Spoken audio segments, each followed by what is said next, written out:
Selamat pagi Dokter Ahmad Zulf, spesialis urologi konsultan dan rekan-rekan residen sekalian.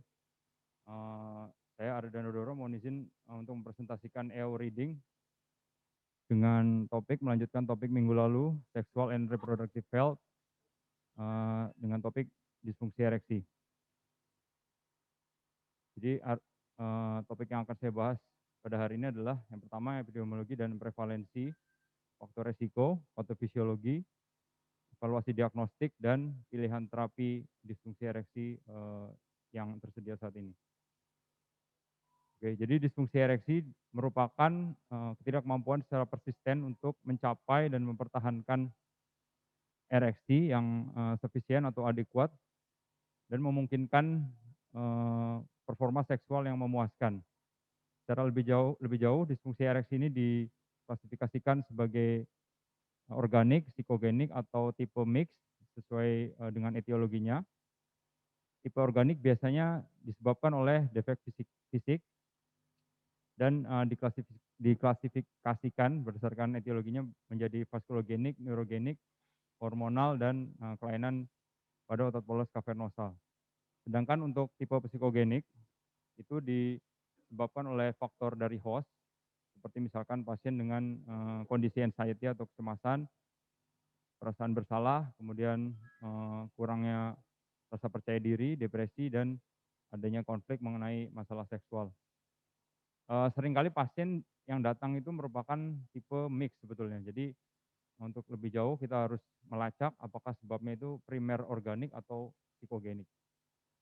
Oke, ini adalah, eee, data dari sebuah studi lama, Massachusetts Male Aging Studies. Di sini disebutkan sebanyak 52% pria sebanyak 52% pria dari total populasi studi ini mengalami disfungsi ereksi, baik itu derajat ringan, sedang, maupun berat. Jadi ini proporsi yang cukup besar. Dan kalau kita lihat di statistik, eee, pada populasi studi ini 40% pria akan mengalami disfungsi ereksi pada usia 40, 50% pada usia 50, 60% pada usia 60, dan apabila seorang individu itu berkesempatan untuk hidup hingga 100 tahun, maka dia diprediksi akan mengalami disfungsi ereksi. Nah, dari data statistik ini kita bisa, menyimpulkan bahwa disfungsi ereksi ini suatu natural part of aging. Jadi kita harus, bisa menjelaskan kepada pasien bila mereka bertanya, "Kenapa dia mengalami disfungsi ereksi?" Nah, ini penjelasannya. Oke, kita membahas sedikit mengenai mekanisme ereksi. Penis itu terdiri dari banyak vaskularisasi. Di center atau tengah dari corpora cavernosa berjalan, arteri cavernosa yang akan memperdarahi arteri-arteri helisin, dan di, sekitarnya akan ada banyak otot-otot, dan di perifernya, terdiri dari vena-vena perifer. Nah, ketika seorang pria mendapatkan rangsang seksual, maka, aliran darah ke penis akan meningkat sehingga menyebabkan, expanding dari otot-otot di penis dan mengkompresi vena-vena di perifer. Akhirnya terjadi seperti, mekanisme bendungan, dan pria tersebut akan bisa, ereksi. Nah, masalahnya pada pasien yang mengalami disfungsi ereksi, pada pasien-pasien yang sudah tua itu biasanya otot-otot di penis sudah mengalami atrofi, kemudian, aliran darah ke penis juga sudah mulai berkurang, sehingga ketika darah itu mengisi penis, eee, mekanisme expanding dari otot-otot di sekitar penis dan, tidak bisa mengkompresi vena yang berada di perifernya, sehingga seringkali pasien mengeluh, eee, dia bisa mencapai ereksi tapi tidak bisa mempertahankan, ereksi tersebut. Ini yang disebut dengan venous leak, yaitu yang terjadi pada pasien dengan disfungsi ereksi. Untuk patofisiologi dari disfungsi ereksi sendiri ada banyak sekali, di EAU disebutkan dengan berbagai, klasifikasinya. Eee, Dulu waktu kita S1, kita belajar mengenai mnemonik. Untuk disfungsi ereksi ini etiologinya ada mnemoniknya namanya VENT atau VENT. V itu dari vaskulogenik, jadi penyebab-penyebab dari vaskuler, kemudian I itu endokrin dari sebab, hormonal, kemudian N itu neurogenik, dan T itu dari terapi yang saat ini sedang dia konsumsi atau, trauma. Nah, di sini yang menarik adalah ternyata banyak obat-obatan yang seringkali dikonsumsi atau banyak dikonsumsi oleh masyarakat luas, itu ternyata merupakan agen yang poten atau bersifat notorius untuk menyebabkan disfungsi ereksi seperti, contohnya beta blocker. Oke. Kemudian faktanya pasien-pasien dengan disfungsi ereksi itu mayoritas tidak mendapatkan terapi yang sesuai. Sekitar 75% pasien tidak mendapatkan terapi disfungsi ereksi yang sesuai. Alasannya bermacam-macam. Yang pertama, pasien biasanya merasa malu dengan kondisi yang dia alami. Kemudian, pasien memiliki, pikiran bahwa jika ia menyampaikan keluhan tersebut kepada dokter, biasanya dokter tidak menyikapi atau menanggapi dengan, cukup serius. Dan yang ketiga, alasan ketiga adalah, justru biasanya memang dokter yang tidak melacak atau mengangkat isu tersebut ketika, bertemu dengan pasien. Nah, ini yang perlu kita perhatikan ke depan bahwa disfungsi ereksi ini merupakan problem yang serius, jadi kita, sebisa mungkin apabila mendapatkan pasien dengan, kategori yang mungkin beresiko atau memiliki, kemungkinan besar sudah terdampak ID atau disfungsi ereksi, maka sebaiknya kita juga melacak secara aktif. Oke, untuk, alur diagnostik dari yang diajukan oleh EAU, jadi pertama pasien, dengan keluhan ID mengaku bahwa dia, tidak bisa ereksi dengan baik, maka kita lakukan pelacakan riwayat medis dan psikoseksual. Kemudian kita juga menggunakan instrumen yang sudah tervalidasi, di sini ada IAIF. Kemudian kita juga menanyakan, problem seksual lain selain ID. Apakah pasien ada kondisi lain seperti perineum atau premature ejaculation.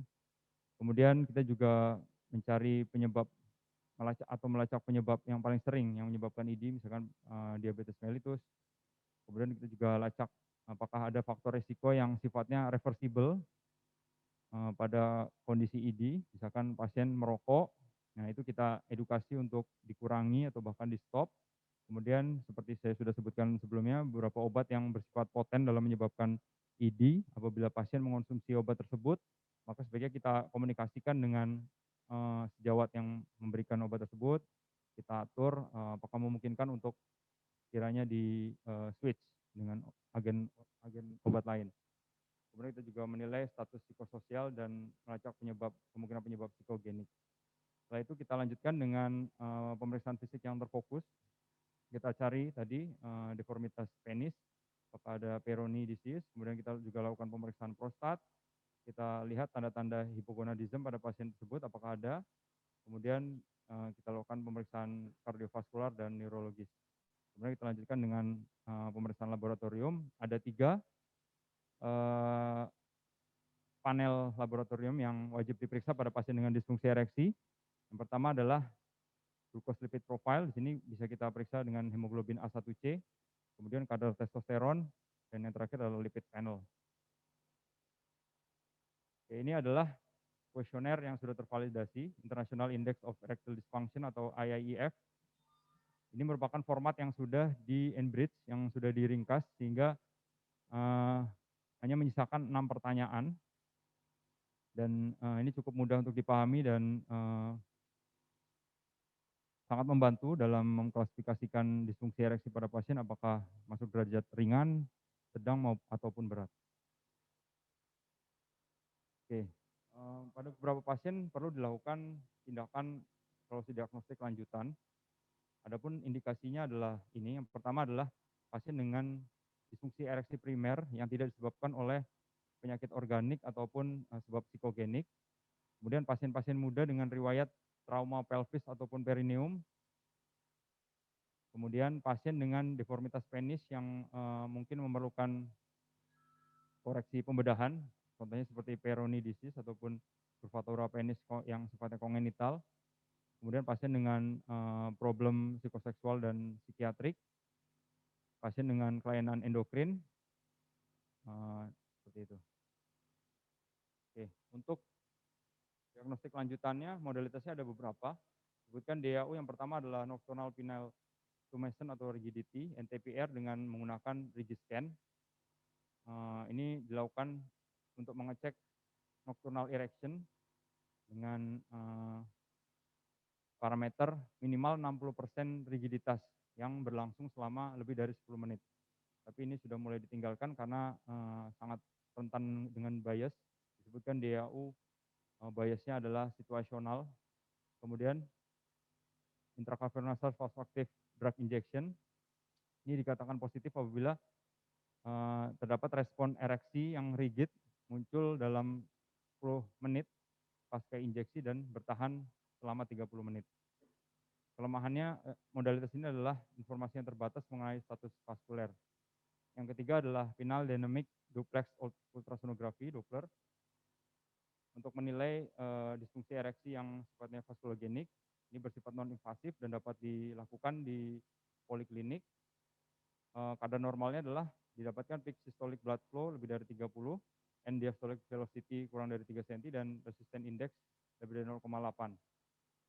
Kemudian penile dynamic infusion cavernosometry dan cavernosografi ini merupakan pemeriksaan definitif untuk memeriksa apakah ada sebab erektil yang arteriogenik atau berasal dari vena atau venogenik.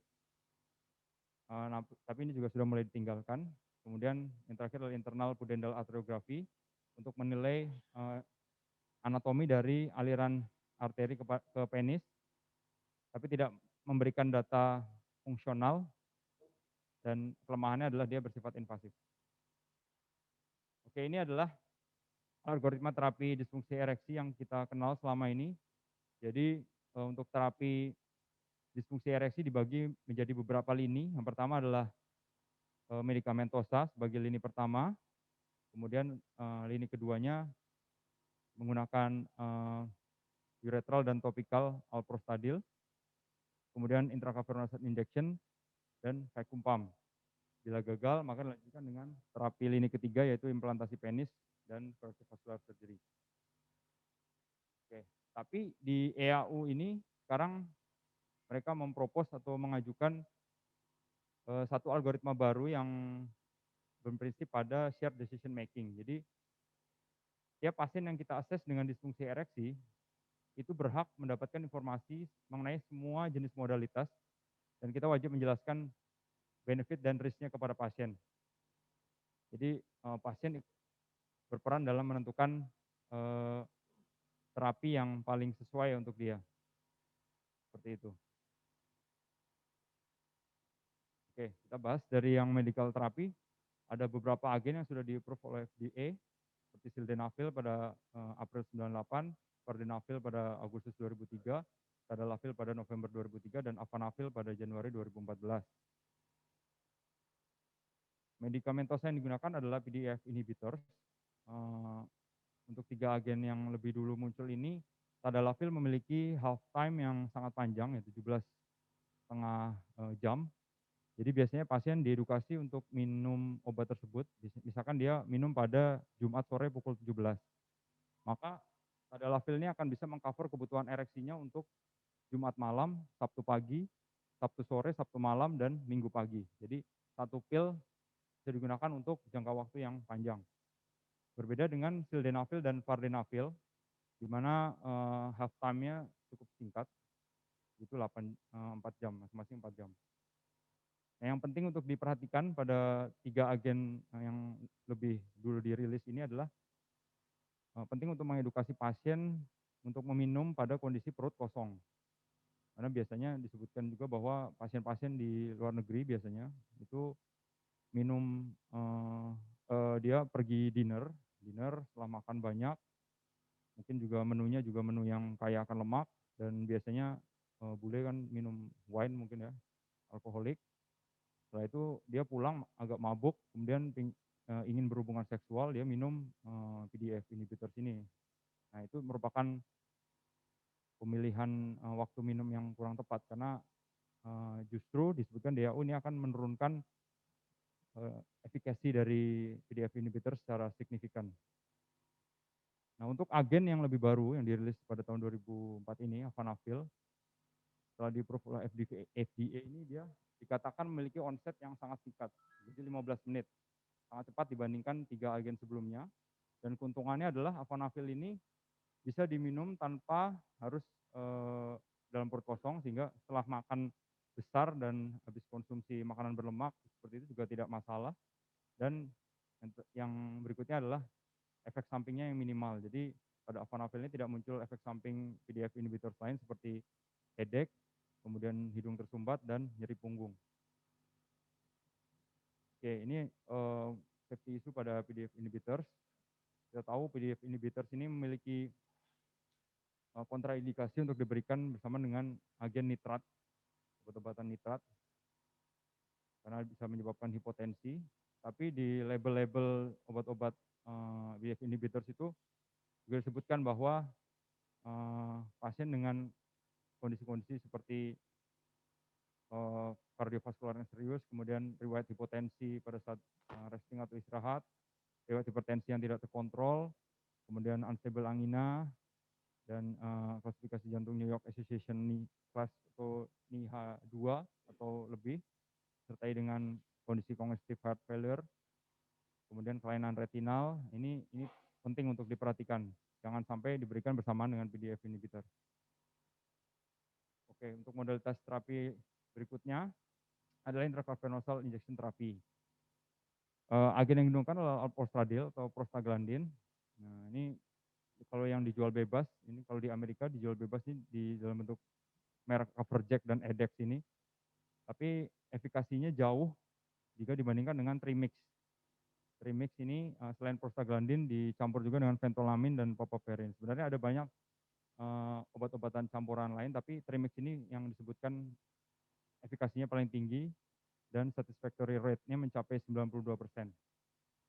Caranya adalah, agen ini diinjeksikan di shaft penis pada arah jam 10 dan jam 2. Dilakukan secara bergantian maksimal 3 kali seminggu untuk mencegah, terjadinya plak pada penis.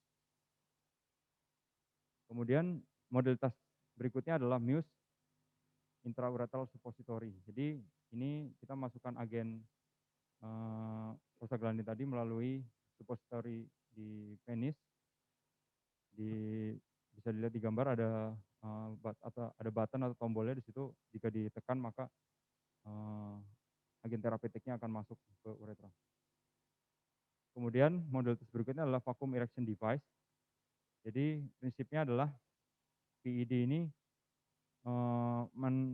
prinsip suction. Jadi suction ketika penis sudah dimasukkan ke alat ini, kemudian, dipompa demikian, maka akan ada mekanisme suction dan penis akan menjadi rigid. Rigid, kemudian di base atau di pangkal penisnya terdapat semacam, band sehingga mencegah atau menghambat aliran darah kembali keluar dari penis. Kemudian, modalitas berikutnya adalah inflatable three-piece penile implant atau prostesis. Jadi ini pertama kali ditemukan oleh Dr. Brandy di Baylor College of Medicine pada tahun 1972. Ada, 4 instrumen di sini. Yang pertama adalah pump-nya diletakkan di skrotum, dibatasi oleh dartos tisu, terhadap testis. Kemudian ada 2 silinder yang dipasang di corpora cavernosa dan 1 reservoir yang berisi, salin. Cara penggunaannya cukup mudah, ketika pump itu di-press, di-squeeze, maka, salin dari reservoirnya akan mengalir ke silinder ini, sehingga menyebabkan penis menjadi rigid dan, pasien bisa ereksi. Setelah itu apabila mau selesai, tinggal di-squeeze lagi pump-nya, maka salin dari silindernya akan kembali ke reservoir. Oke.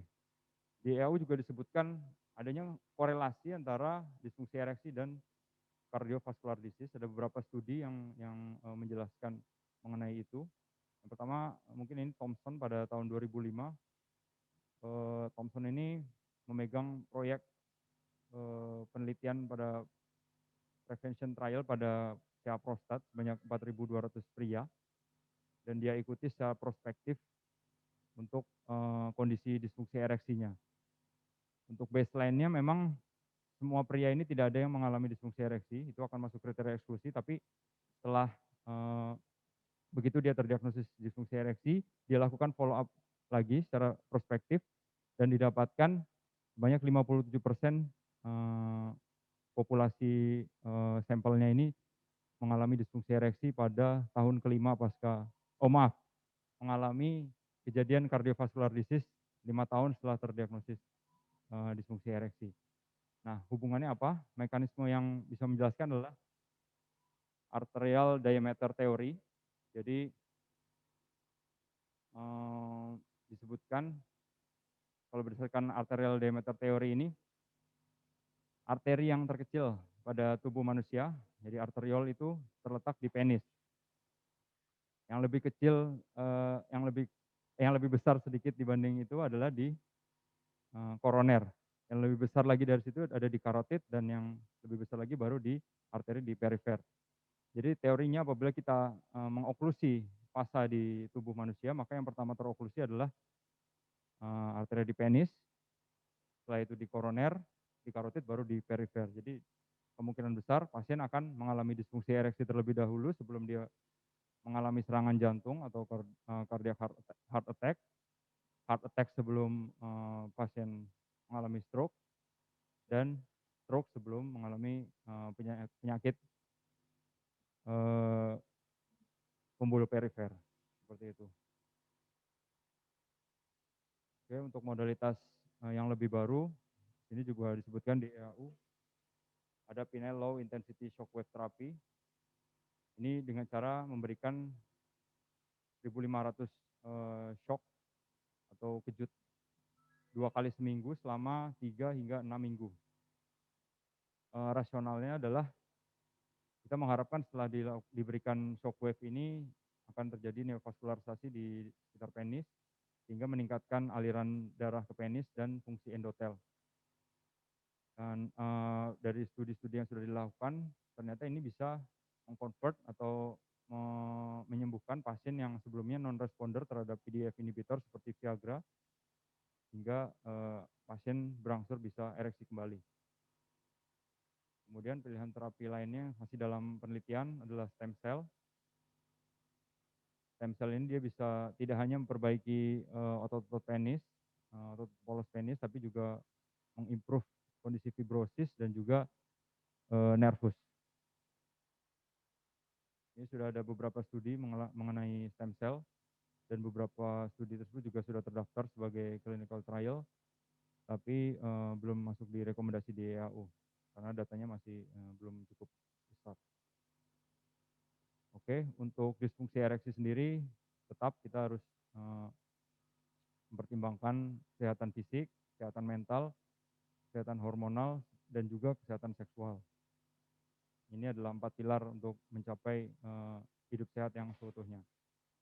Oke, ini untuk beberapa rekomendasi, final dari EAU 2021.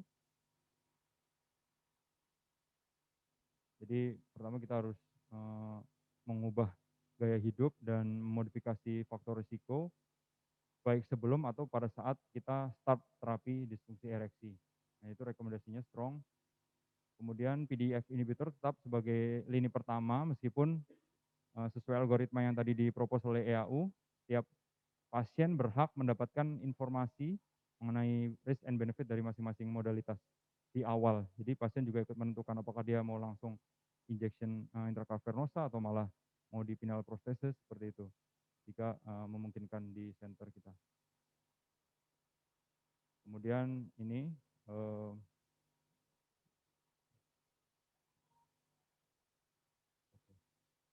oke, untuk kesimpulannya disfungsi ereksi ini, kondisinya menjadi semakin sering seiring dengan bertambahnya usia.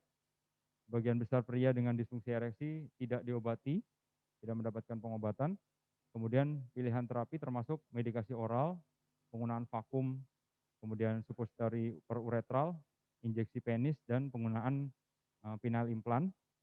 Disfungsi ereksi dapat atau bisa jadi merupakan tanda awal, adanya penyakit jantung.